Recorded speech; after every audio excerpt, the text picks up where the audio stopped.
Welcome to About Life channel. Before you start watching the video, I want to ask you to help develop and subscribe to my channel. You will not be difficult and I am pleased.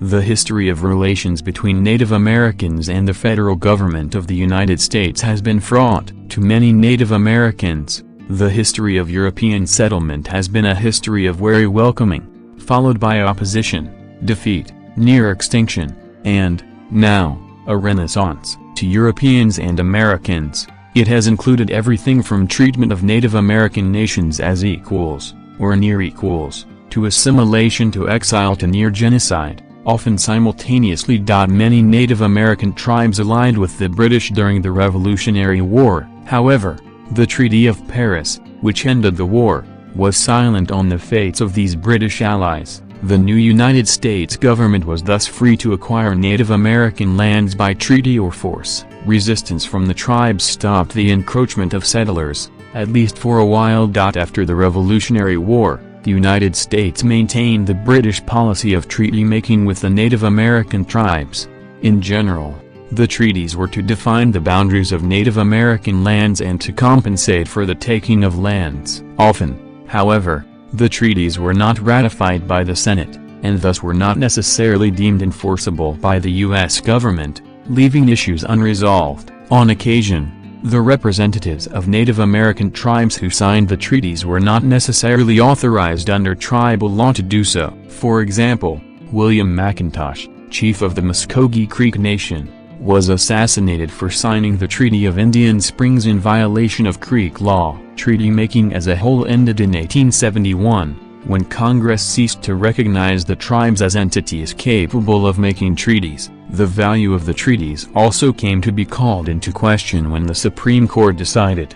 In 1903, Congress had full power over Native American affairs, and could override treaties. Many of the treaties made before then, however, remained in force at least to some extent, and the Supreme Court was occasionally asked to interpret them. One notable treaty with ongoing repercussions is the Treaty of Fort Laramie of 1868. Under the treaty, the United States pledged, among other things, that the Great Sioux, Lakota, Reservation, including the Black Hills, would be set apart for the absolute and undisturbed use and occupation of the Lakota Nation. Although neither side fully complied with the treaty's terms, with the discovery of gold in the area, the United States sought to buy back the Black Hills. The Lakota rejected the offer, resulting in the Black Hills War, 1876 to 1877, which included Custer's last stand at the Battle of Little Bighorn, June 25 to 26, 1876.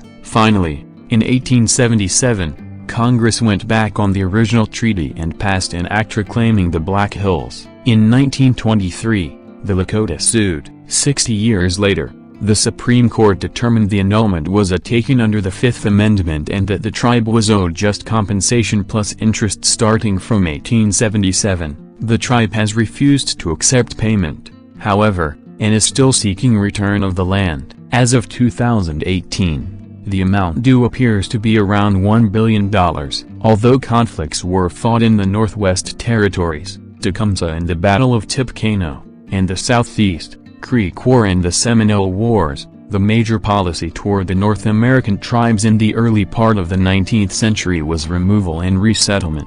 The Removal Act of 1830 authorized President Andrew Jackson to negotiate for the removal and resettlement of Native American tribes. A primary target was the Cherokee, Creek, Choctaw, Chickasaw, and Seminole from Georgia, Alabama, Mississippi, and Florida. Although the removal and resettlement was supposed to be voluntary, ultimately, this resulted in the series of forcible removals known as the Trail of Tears. For most of the middle part of the 19th century, the U.S. government pursued a policy known as allotment and assimilation. Pursuant to treaties that were often forced upon tribes, common reservation land was allotted to individual families. The General Allotment (Dawes) Act of 1887 made this more general, which resulted in the loss of much reservation land. A new approach was undertaken during the New Deal, under President Franklin D. Roosevelt, with the Indian Reorganization Act of 1934,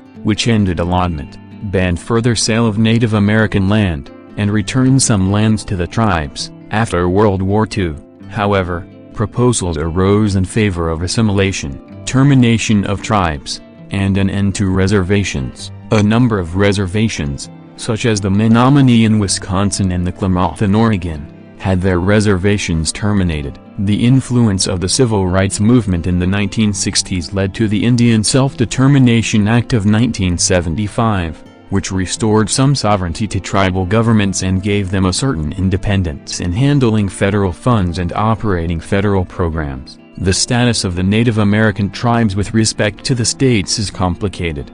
In general, today's Native American groups are sovereign within their territory with respect to tribal members, but lack authority over non-tribal members. However, the Supreme Court did determine in 1987 that states cannot regulate Native American gaming enterprises. This resulted in the Indian Gaming Regulatory Act of 1988, which provided the framework that governs Indian casinos. That's all for today. Do not forget to like and write your opinion on this video. It will help me to promote the channel and more motivation to continue to do so.